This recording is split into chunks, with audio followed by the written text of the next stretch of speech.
Ward number 1 વિસ્તારમાં કોંગ્રેસ દ્વારા જાહેર સભાનું આયોજન કરવામાં આવ્યું હતું। વડોદરા મહાનગરપાલિકામાં સ્થાનિક સ્વરાજ્યની ચૂંટણીના પડઘમ વાગી રહ્યા છે, ત્યારે દરેક પક્ષ પોતાની જીત સાબિત કરવા મેદાને ઉતર્યો છે। ત્યારે આ વડોદરા શહેરના વોર્ડ નંબર 1માં કોંગ્રેસ પક્ષ દ્વારા એક જાહેર સભાનું આયોજન કરવામાં આવ્યું હતું। પૂર્વ કેન્દ્રીય મંત્રી અને ખેડબ્રહ્માના વર્તમાન ધારાસભ્ય તુષાર ચૌધરીની આગેવાનીમાં આ સભા યોજાઈ હતી અને તેઓએ ભારતીય જનતા પાર્ટી પર આકરા પ્રહારો કર્યા હતા।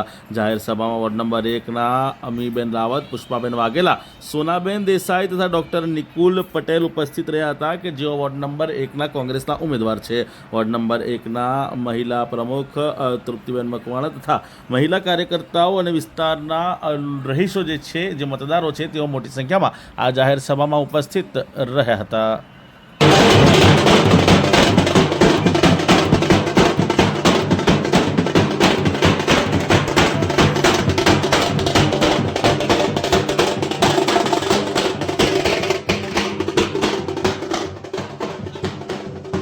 નિકુલ પટેલ, બેન શ્રી અમીબેન રાવત, ઉપસ્થિત સૌ આગેવાનો, વડીલો, ભાઈઓ, બહેનો, યુવા દોસ્તો,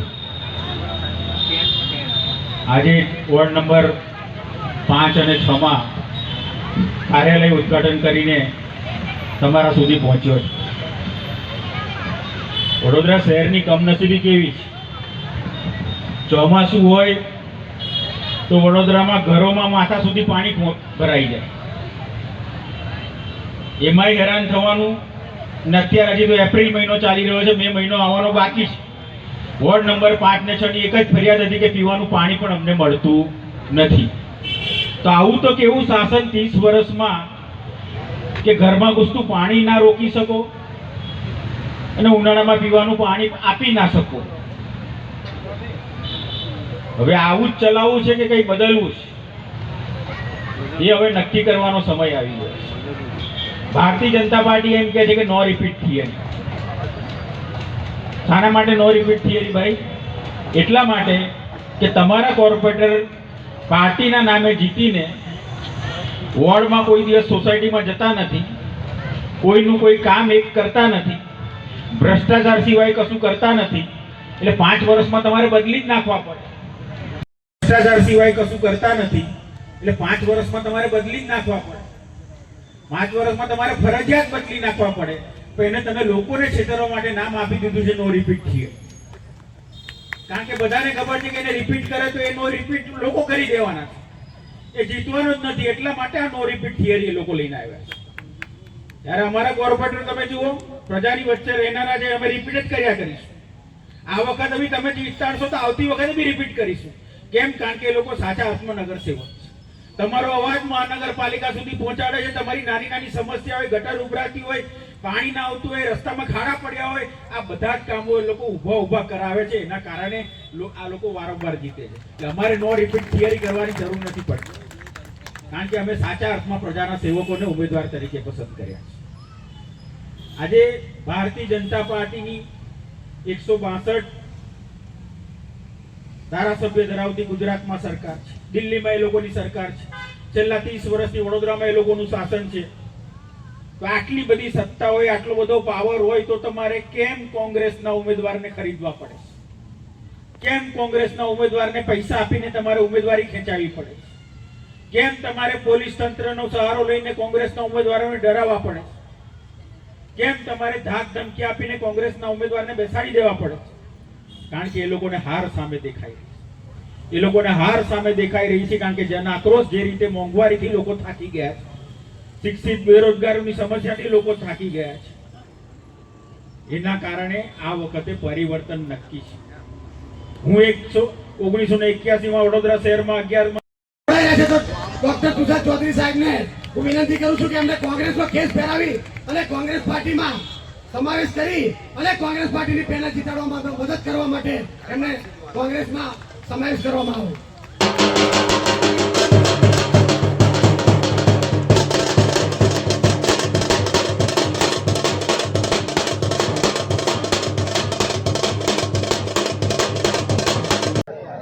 ગુજરાતમાં ભારતીય જનતા પાર્ટીની 165 ધારાસભ્ય ધરાવતી સરકાર છે, દિલ્હીમાં પણ એ લોકોની સરકાર છે, છેલ્લા 30 વર્ષથી વડોદરા મહાનગરપાલિકામાં પણ ભારતીય જનતા પાર્ટીનું શાસન છે. તો આટલો પ્રચંડ જનાદેશ હોવા છતાં પણ શા માટે વડોદરા શહેરમાં ઉમેદવારને રૂપિયા આપીને ખરીદવા પડે છે? શા માટે સરકારી કચેરીમાં ઉમેદવારને પોલીસની હાજરી, અધિકારીની હાજરીમાં મારવામાં આવે છે? પોલીસ દ્વારા કોંગ્રેસના ઉમેદવારોને ડરાવવા ધમકાવવામાં આવે છે, એ લોકોને પ્રલોભનો આપવામાં આવે છે. તો કેમ ભારતીય જનતા પાર્ટી આ ચૂંટણીથી ગભરાઈ ચૂકી છે? આક્ષેપ છે કે ભાઈ કોંગ્રેસનું સેન્સ પ્રક્રિયા નબળી છે, કે તેમને આવા ઉમેદવારો લીધા કે જે હોસ્ટાઇલ થઈ જાય છે. કોંગ્રેસ નબળામાં નબળો ઉમેદવાર પણ મૂકે, પણ તમે નિષ્પક્ષ ચૂંટણી થવા દો ને. તમે ભારતીય જનતા પાર્ટીને તો એવું છે કે વિરોધ પક્ષ હોવો જ ના જોઈએ, નામશેષ થઈ જવો જોઈએ.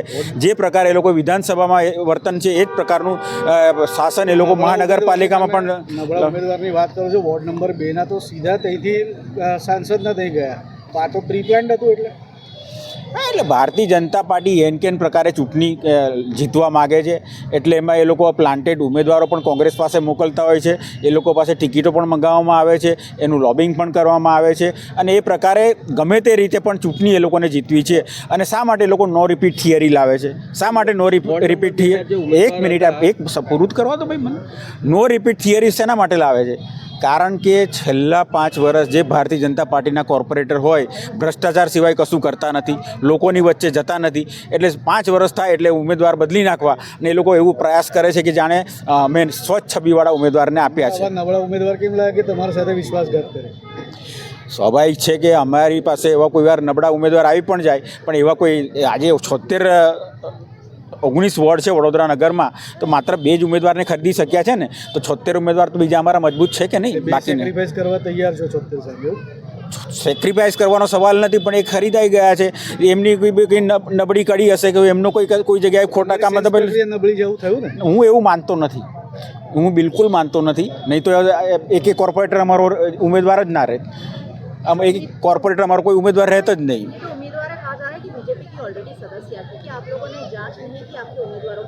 देखिए ये जांच प्रक्रिया है लोकल लेवल पे होती है। यहाँ के जो शहर अध्यक्ष है, विपक्ष के नेता है, उन लोगों को करना होता है। यहाँ के हमारे वार्ड प्रमुख है, वो लोग का ये काम होता है। हमारे पास इतना समय नहीं होता कि प्रदेश नेतागिरी 10,000 कैंडिडेट के बायोडाटा चेक करे या सब उनकी क्या हिस्ट्री है वो चेक करे। इतना समय हमारे पास नहीं रहता है। तो हम ज़्यादातर निर्भय जो लोकल लेवल से हमारे पास जो फीडबैक आता है उसके ऊपर ही हम तो निर्णय लेते हैं। मुझे तो पूरा विश्वास है कि जिस तरह भारतीय जनता पार्टी डरी हुई है, जिस तरह वो कांग्रेस के उम्मीदवारों को डरा रही है, जिस तरह कांग्रेस के उम्मीदवार को खरीदने की कोशिश कर रही है, और आज 30 साल से आप भारतीय जनता पार्टी का शासन वडोदरा महानगर पालिका में है, तो आज भी विश्वामित्री का पानी लोगों के घर में घुस जाता है, उसको आप रोक नहीं पाए हैं। आज अप्रैल महीना चल रहा है, आज मैं वार्ड नंबर 5 में भी जाके आया हूँ, वार्ड नंबर 6 में भी जाके आया हूँ। आज भी वो लोग पीने के पानी की समस्या का जिक्र कर रहे हैं। आज भी वो गंदा पानी आता है, वो उसका फरियाद हमें मिल रही है। तो आप इतने साल से शासन में तो पानी पिला भी नहीं सकते हो, और लोगों के घर में पानी घुस जाता है उसको रोक भी नहीं सकते हो। और आज आप तुलना कीजिए कि गुजरात में आज 3 मुख्य शहर हैं, उसमें एक अहमदाबाद आता है, एक वडोदरा आता है, एक सूरत आता है। आज आप अहमदाबाद जाइए, सूरत जाइए, वहाँ BRTS चालू हो चुका है। यहाँ पे BRTS का कोई ठिकाना नहीं है। 10 साल के बाद या 50 साल के बाद भी आएगा वो कोई कह नहीं सकता है। आज अहमदाबाद में मेट्रो ट्रेन भी चालू हो चुकी है, सूरत में भी मेट्रो ट्रेन का काम चल रहा है। कुछ महीने में सूरत में भी मेट्रो ट्रेन शुरू होने वाली है। यहाँ वडोदरा में तो अभी लोगों ने नाम भी नहीं सुना है कि मेट्रो जैसे भी कोई ट्रेन होती है। तो विकास कहाँ हुआ है? विकास कहाँ हुआ है? वडोदरा का विकास कहाँ हुआ है? मैं तो यहाँ पढ़ा लिखा हूँ। मैं 81 से 89 में बड़ौदा शहर में ही पढ़ा हुआ हूँ। मैंने 11-12 भी बड़ौदा में किया है। मैंने मेडिकल कॉलेज MBBS भी मैंने बड़ौदा में किया है। तो वो मैं 81 में जब आया था बड़ौदा पढ़ने के लिए, और आज मैं 2026 में आ रहा हूँ, मुझे कोई वडोदरा में कोई विकास दिख नहीं रहा है। इस बार लोग परिवर्तन के मूड में हैं, और ये परिवर्तन आपको लोकल बॉडी इलेक्शन में ज़रूर दिखेगा। और मैं तो जनता को भी कहना चाहता हूँ, अगर आप इस बार परिवर्तन नहीं लाओगे तो 26 अप्रैल के बाद पेट्रोल में 25 से 30 रुपया बढ़ने की परिवर्तन તમે વાત કરી રહ્યા છો અત્યારે તમારા ફેવરમાં, ચલો આપણે માનીએ કે તમારા ફેવરમાં છે, પણ તમારા ઉમેદવારો બધા હોસ્ટાઇલ થઈ જાય છે, તો તમે તો કોઈ ઉમેદવાર હોસ્ટાઇલ નથી। જે લોકોની તાકાત હતી બધી લગાડી, તો માત્ર અમારા 2 ઉમેદવારને ખરીદી શક્યા છે. કેટલી સીટ આવશે? બાકીના વડોદરામાં ઉમેદવારો કેટલી સીટ આવશે? અમારી બહુમતી આવે, અમારો મેયર બને એટલી સીટ અમે હાંસલ કરીશું. Thank you.